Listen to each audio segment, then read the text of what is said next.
지난 주일부터 감사라는 주제의 말씀을 전했습니다. 다니엘서 지난 주일날은 다니엘서 6장 중심으로 말씀을 전했습니다. 다니엘이 이 조서에 왕이 도장이 찍힌 것을 알고도 자기 집에 들어가서는 윗방에 올라가 예루살렘을 향해 창문을 열고 전에 하던 대로 하루 3번씩 무릎을 꿇고 기도하며 하나님께 감사하였더라. 얼마 전 뒤 다니엘은 기도하지 않고 30일 동안, 한 달 동안만 그냥 지혜롭게 거슬리지 않게, 법을 어기지 않고 안전하게 이 상황을 이겨낼 수도 있었을 것입니다.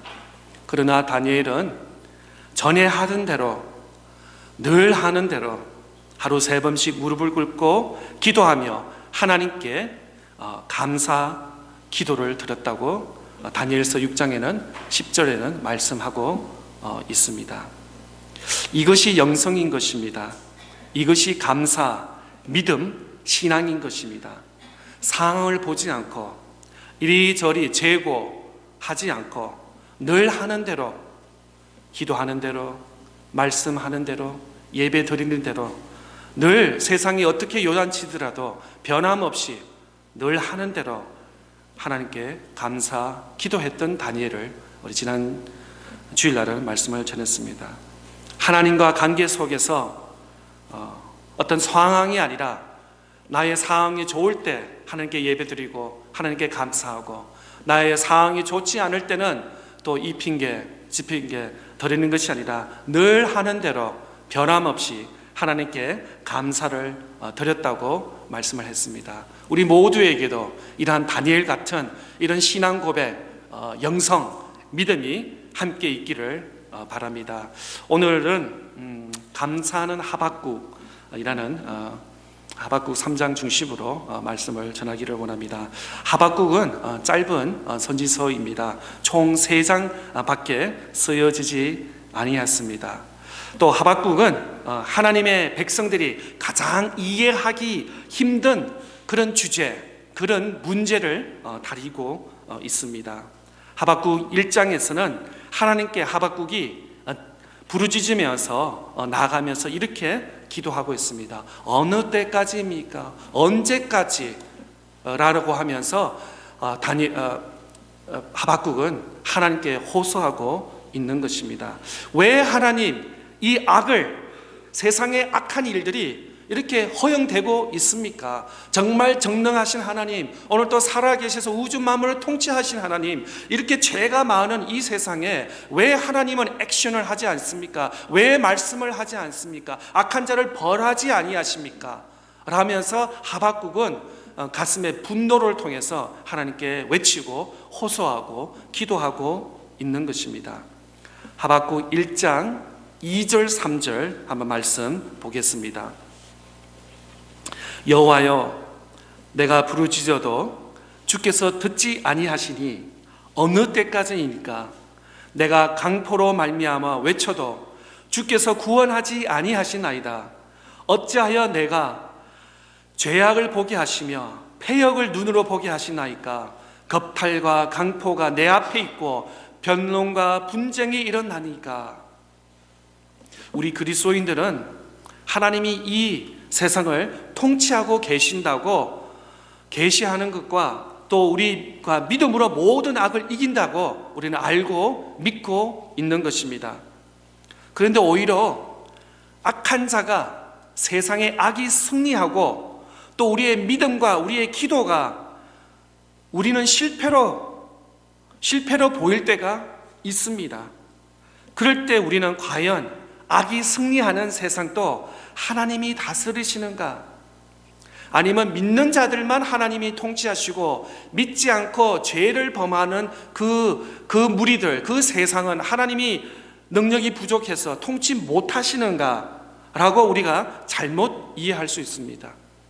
아니면 하나님이 능력이 부족하신가? 우리 믿는 교회와 성도들만 핸들링 하시고 또 믿지 않는 사람들은 하나님과 무관하시는가? 라고 우리 마음속에 의문이 있을 수도 있는 것입니다. 또 다시 하박국은 호소하고 하나님께 간구하고 있습니다. 1장 12절 13절 말씀.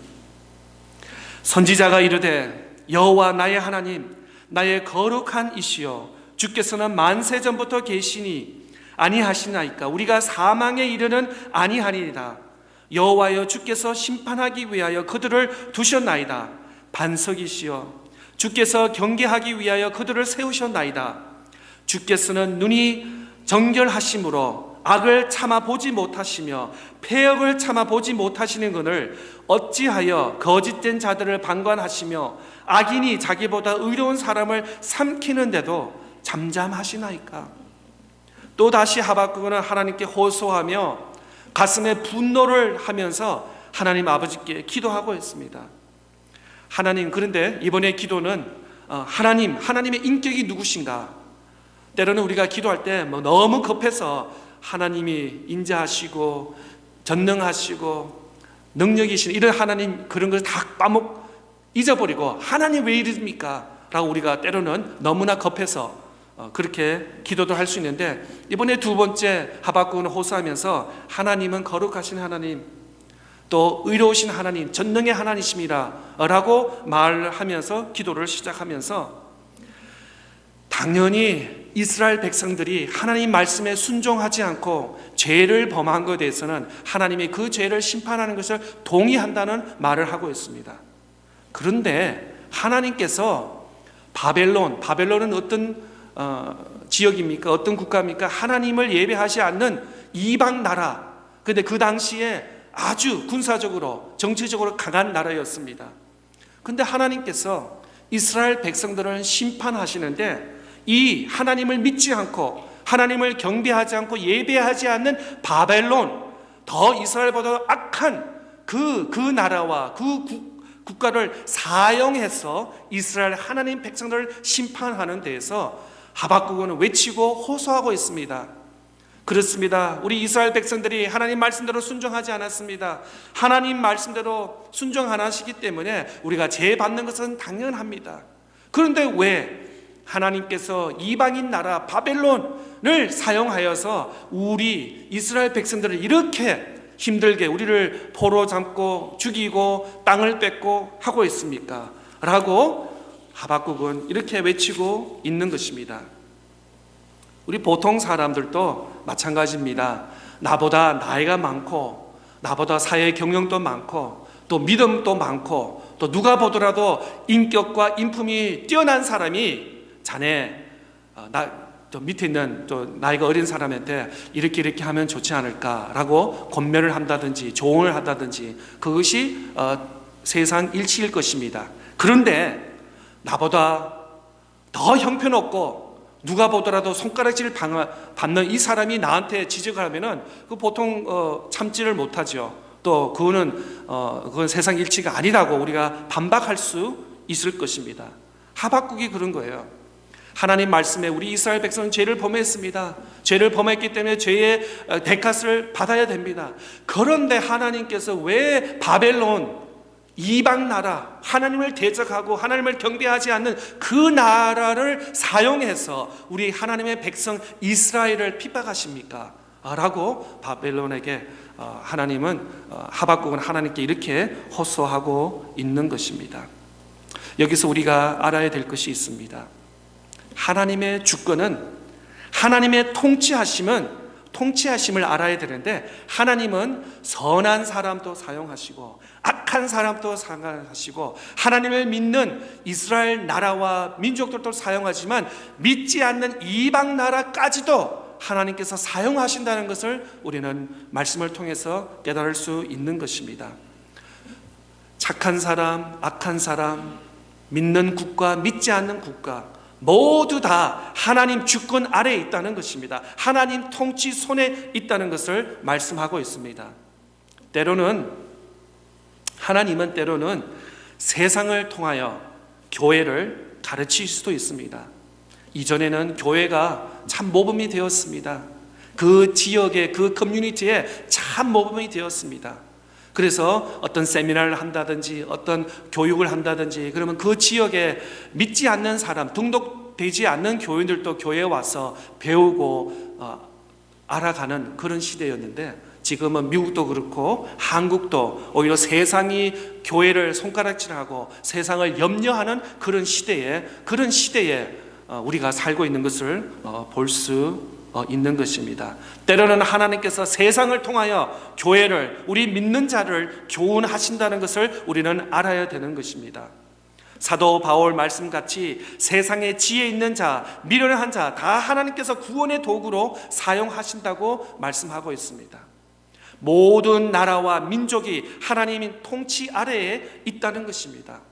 예수님이 이 땅에 오셔서 정말 엘리트들, 운변을 잘하고 대학교 교수, 선생 이런 제자들을 했으면 더 복음이 빨리 전파되고 오늘날 이 세상에 하나님 주시는 기쁨과 평화가 더 누릴 수 있다고 우리는 생각합니다. 그러나 예수님께서는 다 세상에서 미련한 자, 엘리트들과 지혜와 능력이 있는 사람을 택하지 아니고, 그 당시에 예수님의 제자들은 어떻게 보면 최하, 낮은 직분의 어떤 일종에 있는 그런 제자들을 불러서 세상을 더 부끄럽게 하면서 복음 사역을 이루어진 것을 우리가 복음서를 통해서 잘 알고 있는 것입니다. 하나님은 유다도 벌하신다고 하십니다. 그리고 더 나아가서 하나님을 믿지 않는 바벨론, 그게도 멸망시킨다고 말씀하고 있는 것입니다. 그러면 우리 믿는 사람은 어떻게 살아야 됩니까? 우리 믿는 사람은 무엇을 바라보면서 살아야 됩니까? 오늘 하박국 2장 4절에 말씀 기록하고 있습니다. 2장 4절, 보라 그의 마음은 교만하며 그 속에서 정직하지 못하나 의인은 그의 믿음으로 말미암아 살리라. 아멘. 의인은 믿음으로 말미암아 살리라 라고 말씀하고 있습니다. 세상이 거짓하고 거짓말하고 하나님 없이 산다고 해서 우리도 세상과 똑같이 그렇게 세상 사람들의 가치와 같이 사는 것은 아닙니다. 세상 사람 다는 하나님 없이, 하나님의 율법에 지키지 않고 자기 마음대로 자기 소견대로 산다 하더라도 우리 신실한 믿음의 백성들, 믿음의 성도들은 어떻게 살아야 하면은 바로 하나님을 믿고 의인은 어떻게 살아야 되냐면 하나님의 믿고 하나님 말씀대로 사는 것이 우리의 크리스천의 삶이라고 말씀하고 있습니다. 세상 사람들은 법 없이 살아도, 세상의 성공의 잣대로 살아도 우리 그리스도인들은, 믿음의 사람들은 오직 믿음으로, 오직 여호와 하나님을 의지하면서 믿음으로 살아야 될 줄 믿는 것입니다. 보통 우리가 영화를 보면은 영화가 대충 그렇습니다. 모든 영화가 처음에는 나쁜 사람, 악한 사람들이 다 통치하는 것 같고 다 얻는 것 같지만, 영화가 끝에 가면은 나중에 마지막 클라이맥스 가면은 착한 사람, 선한 사람이 다시 힘을 합해서 끝은 아름답게 악한 사람들이 죄를 대값을 치르고 선한 사람들이 평안롭게 하는 것이 주로 대체적으로 영화의 이야기가 될 것입니다. 마찬가지 우리 그리스도인들도 우리가 이 땅에 살면서 핍박도 당할 수도 있습니다. 오해도 받을 수도 있습니다. 내 믿음 때문에, 내 신앙 때문에 정말 사람들한테 손가락질을 당할 수도 있습니다. 그러나 우리는 끝을 압니다. 지금은 잠시 동안은 악이 승리하는 것 같고 악한 사람들이 더 숫자도 많고 더 어떤 컨센서스를 통해서 사회를 지배하는 것 같지만 하나님이 승리하시는 줄 믿습니다. 성경 말씀은 그렇게 약속하셨습니다. 지금은 세상에 좀 일기는 것 같고 악한 자들이 다 판을 치고 이런 세상 같지만 반드시 정의와 반드시 믿음이 승리한다고 우리 말씀을 가르치고 있는 것입니다. 그런 의미에서는 우리 성도들이 믿음을 계속 지켜야 될 줄 믿습니다. 때로는 또 기다려야 되고, 때로는 우리가 참아야 되고, 때로는 인내를 통해서 더 하나님을 바라보며 우리가 매일매일이 하루의 삶, 믿음의 삶을 살아야 될 줄 믿습니다. 하박국 3장 2절 말씀, 이렇게 하박국은 이렇게 기도하고 있습니다. 여호와여, 내가 주께 대한 소문을 듣고 놀라나이다. 여호와여, 주는 주의 일을 이 수년 내에 부응하게 하옵소서. 이 수년 내에 나타내옵소서. 진노 중에도 긍휼을 잊지 마옵소서. 하박국 1장에서는 유다 백성들을 바라보면서 어느 때입니까? 하박국 본인이 막 열도 받았고 분노하면서 하나님, 너무나 악한 선한 사람이 희생이 되고 악한 자들이 판을 채는 이런 세상이 있습니다. 언제까지 이걸 참고 봐야 됩니까? 언제까지 내 눈에서 피를 흘리고 선한 사람들이 죽어나가는 것을, 이스라엘 백성들이 죽어나가는 것을 봐야 됩니까? 라고 이렇게 분노하면서 기도를 했습니다. 그리고 2장에서는 하나님의 비전, 하나님의 마음을 보면서 3장에는 이렇게 기도하고 있는 것입니다. 다시 한번 3장 2절 말씀에 이렇게 기록되어 있습니다. 여호와여, 내가 주께 대한 소문을 듣고 놀랐나이다. 여호와여, 주는 주의 일을 이 수년 내에 부응하게 하옵소서. 이 수년 내에 나타내옵소서. 진노 중에도 국률이 잊지 마옵소서. 이것이 온전한 기도인 것입니다.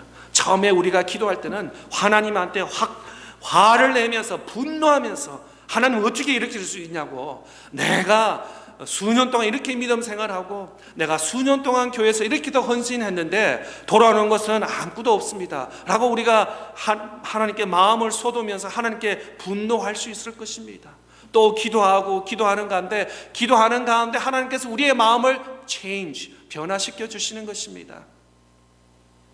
우리의 환경을 바라보지 않고 나의 죄된 모습을 보이면서 죄된 자를, 우리의 죄에서 우리를 구원하여 주시고, 또 우리를 한국에 살다가 이 미국 땅에 오게 하여 주시고, 많은 도시 가운데도 이 지역으로 우리가 불러 모아 주시고, 더 나아가서 귀한 몸된 교회를 통해서 믿음을 가지게 되고, 또 우리 자라나는 자녀들이 믿음 안에서 자랄 수 있도록 하나님께서 이렇게 귀한 은총을 내어주신 이 하나님의 은혜를 바라보면 우리가 하나님 앞에 호소하고 하나님을 야단치고 하나님께 분노하고 이런 기도를 시작했지만, 이것이 기도를 통해서 우리 마음이 변화되고 더 하나님의 마음, 하나님의 사랑을 우리가 더 깨달으면서 우리의 기도가 변화되어야 될 줄 믿습니다. 처음에는 우리의 기도할 때 어떻게 기도합니까? 내 보이는 것, 또 나의 잣대대로 이것은 이렇습니다, 이것은 저렇습니다, 이래야 됩니다, 저래야 됩니다 라고 하지만, 기도가 더 쌓이고 영성이 더 깊어지면서 어떻게 돼요? 내 기도가 아니라 하나님께서 나의 마음과 나의 입술을 컨트롤해 주셔서 하나님께서 원하시고 하나님께서 보고자 하시는 것을 보게 하고, 보이지 않는 것을 보게 하고, 또 내 현실을 더 뛰어넘어서 더 하나님의 영성, 더 기쁨, 하나님의 마음으로 우리가 기도할 수 있는 줄을 믿는 것입니다. 부흥이 무엇입니까? 큰 교회, 많은 무리들이 모이고, 또 많은 주의 이름으로 많은 사역들, 또 우리 교회가 이 지역에서 유명해지고, 이름만 되면 그 교회 안다고, 그게 이렇다고 저렇다고 이런 소문, 그것이 진정한 의미에서 부흥일까요? 부흥은 하나님께로 돌아가는 것입니다. 부흥은 하나님께로 돌아가는 것입니다. 하나님의 말씀으로 내 삶을 돌이키고 하나님께로 순종하는 삶이 진정한 부흥인 것입니다. 사도행전 3장 19절 말씀에 이렇게 기록되고 있습니다. 그러므로 너희가 회개하고 돌이켜 너희 죄 없이 함을 받으라. 이같이 하면 새롭게 되는 날이 주 앞으로부터 이를 것이다. 그렇습니다. 사도 바울은 사도행전에서는, 베드로는 우리에게 이렇게 말하고 있습니다. 부흥은 외형적으로 겉으로 나타나는 어떤 카운트하고 볼 수 있는 그런 것이 아니라 내면적으로 우리가 변화하는 것입니다. 나의 생각과 나의 마음과 나의 기도 제목과 나의 우선순위가 바뀌는 것이 진정한 하나님 앞에 부흥인 것입니다. 이전에는 교회를 그냥 체면상 눈치껏 왔다 갔다 하는데, 진정한 부흥을 깨달은 사람은 예배가 기다려지는 것입니다. 예배를 통해서 은혜가 됩니다. 이전에는 하나님의 말씀이 들리지 않았습니다. 그런데 조금씩 들립니다. 전에는 예배 시간이 왜 이렇게 길어? 우리 새로 오신 목사님 좀 눈치도 없어, 잘 몰라 라고 이렇게 어떤 조금만 내 잣대에서 좀 길면은 그냥 좀 마음에 좀 불쾌함이 있었는데, 이제는 그런 것을 다 이겨낼 수 있고, 예배가 기다리고 예배가 사모하고, 찬양 들을 때 이 찬양이 나의 고백이 되고, 이전에는 성경을 형식적으로 읽었는데 한 말씀 한 말씀이 내게 주시는 생명의 말씀처럼 느끼고, 이전에는 그냥 건성으로 기도했는데 기도가 정말 나의 생명줄이고 내가 하루라도 기도 안 하면 죽을 것 같은 그런 영적으로 우리가 각성하는 그런 것이 진정한 부흥인 것입니다. 너무나 우리가 외형적으로 너무 판단하지 않기를 바랍니다. 정말 우리 개인의 한 심령 속에 진정한 이 하박국처럼 부흥이 일어나기를 간절히 소망합니다. 오늘 본문 말씀 3장 16절 19절 읽어드리겠습니다. 내가 들었으므로 내 창자가 흔들렸고 그 목소리로 말미암아 내 입술이 떨렸도다. 우리가 우리를 치러 올라오는 환난 날을 내가 기다림으로 속이는 것이 내 뼈에 들어왔으며 내 몸은 내 처소에서 떨리는도다.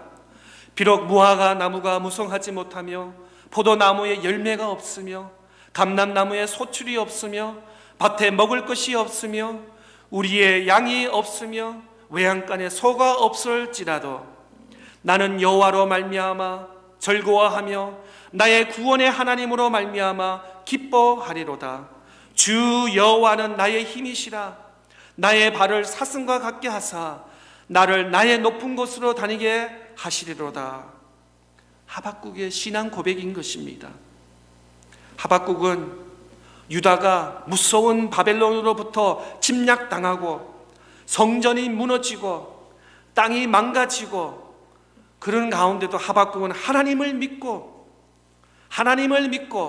말씀을 의지하여서 이렇게 기도가 1장에 비해서 2장에 비해서 3장에는 하나님의 마음으로, 하나님의 시각으로, 하나님의 심정으로 이렇게 하박국의 기도가 바뀐 것을 볼 수 있습니다. 다시 한번 17절 말씀해 보면 비록 무화과 나무가 무성하지 못하며 포도나무에 열매가 없으며 감람나무에 소출이 없으며 밭에 먹을 것이 없으며 우리의 양이 없으며 외양간에 소가 없을지라도 있는 건 하나도 없어요. 없다 없고 6가지가 없어요. 다 없어요. 한 가지도 없어요. 아무것도 없어요. 어떻게 내세울 것이 아무것도 없어요. 특별히 여기서 3가지 나무가 나오는데 무화과 나무, 포도나무, 감람나무는 팔레스티안 이 중동 지역에 가장 쓸모있는 가치가 있는 과실인 것입니다. 따라서 이런 것이 없다는 거예요. 전쟁 중에 나라가 뺏기는 과정에 땅이 황폐되었고 더 나아가서 유다가 바벨론을 침략을 받아서 모든 것이 변하고 모든 것이 없는 것을 볼 수 있습니다. 몇 년 전에 텍사스에 있으면서 허리케인이 왔습니다. 허리케인이 오니까 어떻게 해요? 사람 살리기가 바쁘잖아요. 사람 한 사람도 어린아이 또 이렇게 구출하는 것이니까 그러니까 소라든지 애완동물이라든지 이런 거는 사람들이 정신이 없잖아요. 사람 먼저 구조해야지. 어떻게 집안에 강아지라든지 그다음에 농사 짓는 사람은 소가 몇 마리 있고 돼지가 그건 동물들이 떠내려가는 그런 그림 보니까 참 마음이 아프더라고요. 마찬가지 여기도 그렇습니다. 바벨론이 침략하고 있습니다. 이스라엘 유다를 치고 있습니다. 사람을 잡고 사람을 포로로 가고 있는데 동물들과 땅들은 여유가 없습니다. 사람들이 동물을 매일 먹을 걸 줘야 되고 키워야 되고 이렇게 해야 되는데 지금 나라가 비상인데 나라가 통째로 뺏기고 전쟁에서 죽어나가는데 동물들을 케어할 수 있는 그런 게 없어요. 농사 지을 수도 없어요. 밭을 가꿀 수도 없어요. 아무것도 이루어진 것이 없어요. 모든 것이 다 황폐된 그런 상황인 것입니다.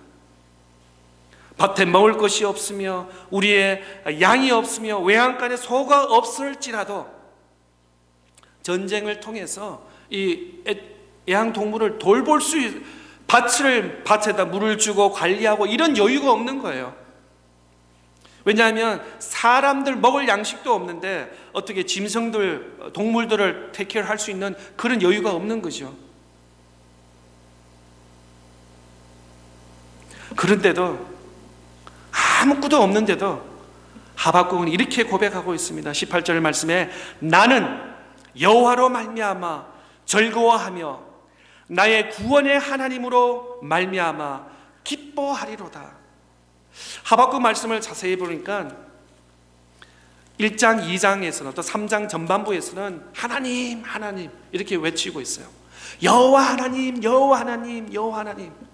어떻게 이렇게 상황을 할 수 있습니까? 하나님의 백성 이스라엘을 왜 이렇게 짓밟고 또 이런 바벨론으로부터 포로를 당하고 악한 바벨론으로 사용하십니까? 라고 호소하는데 16절, 3장 16절부터는 내가 하박국가 이렇게 말하고 있습니다. 하나님 여호와를 서브젝트를 바꾸면서 내가 들었습니다. 내 창자가 흔들렸습니다. 내가 기다림으로 내 뼈에, 그 다음에 18절 고백하는 것이 나는 여호와를, 어떤 상황을 보지 않고 이제 알았습니다. 무릎 꿇고 회개하는 심정으로 나는 아무것도 없더라도, 우리 나라가 다 유다가 뺏긴다 하더라도 나는 여호와 말미암아 구원의 하나님만 바라보며 감사하고 즐거워하고 기뻐하겠습니다 라고 하박국은 이렇게 신앙 고백을 하고 있는 것입니다. 선지자는 엄청난 고통과 극투의 궁피를 처하는데도 이렇게 오직 믿음으로 의인답게 산다라고 신앙 고백하고 있는 것입니다. 또 마지막으로 19절에는 주 여호와는 나의 힘이시라. 나의 발을 사슴과 같게 하사 나를 나의 높은 곳으로 다니게 하시리로다. 하박국은 1장에 언제까지 이런 재난과 재를 바라봐야 되겠습니까? 라고 호소하면서 했지만 결국은 의인은 하나님을 바라보며 하나님을 의지하면서 내 소유에 가진 것이 있든 없든, 아니 하박국은 아무것도 없는 그런 가운데서도 오직 구원의 하나님 여호와 하나님이 나의 즐거움이고 나의 기쁨이다 라고 이렇게 신앙 고백하고 있는 것입니다. 여기 마지막 19절에는 사슴은 어떤 의미가 있냐면 빠르다는 것입니다. 빨리 힘찬 활동을 상징하는 동물입니다. 나를 높은 곳에서, 높은 곳은 뭐냐면 승리를 암시하고 있는 것입니다. 나를 빨리 사슴처럼 빨리 구해내 주시고 또 우리를 승리케 해주신다. 하나님 안에서, 주님 안에서 주의 말씀을 믿고 말씀을 의지하고 의인들처럼 믿음으로 나갈 때 하나님께서 그 은혜와 은총을 약속으로 우리에게 주신다고 말하고 있습니다. 어느덧 11월입니다. 어떻게 보면 한 해를 마무리하는 끄트머리에 왔습니다. 지난주에도 말씀드렸지만 정말 개인적으로, 가정적으로, 직장적으로, 사업장적으로도 너무 또 교회적으로 얼마나 어려운, 이전보다도 더 어려운 그런 시간을 우리가 보냈습니까? 그런데 아무 개념 없이 목사는 자꾸 감사하라, 감사하라, 감사 제목을 써라 라고 하니,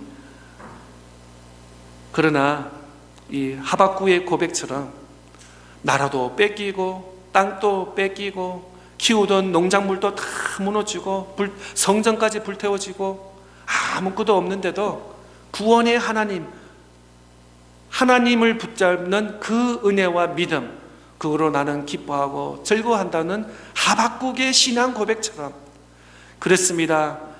우리 주변에 뭐 내세울 게 없습니다. 어떻게 감히 난 이걸 감사해 어떻게 웃으면서 이렇게 우리가 고백할 수 있을까요? 그런데도 하박국처럼 아무것도 없는데도 하나님 한 분만으로 우리가 감사할 수 있는 그런 은혜의 자리, 믿음의 자리로 나가는 저와 여러분 다 될 수 있기를 바랍니다. 기도하겠습니다. 하나님 아버지, 참 어려운 시간을 보내는 이 계절의 시간이 있습니다. 다시 한번 하박국의 말씀에 힘입어 무화과 나무도 무성하지 못하고 포도나무도 열매가 없고 감람나무에 소출이 없고 밭에 먹을 것도 없고 우리의 양이 없으며 외양간에 소도 없고 아무것도 없는 가운데도 여호와를 즐거워하며 구원의 하나님을 기뻐하는 이 하박국의 신앙 고백처럼 하나님, 우리 믿음의 성도들 가운데 우리 입술에, 우리 마음속에 감사가 샘솟을 수 있도록 하는 은혜와 축복을 내려 주시옵소서. 감사드리며 살아계신 예수님의 이름으로 기도드리옵나이다. 아멘. 이 말씀을 기억하면서 우리 다 같이 일어나셔서 나의 영혼이 잠잠히 하나님을 찬양하겠습니다.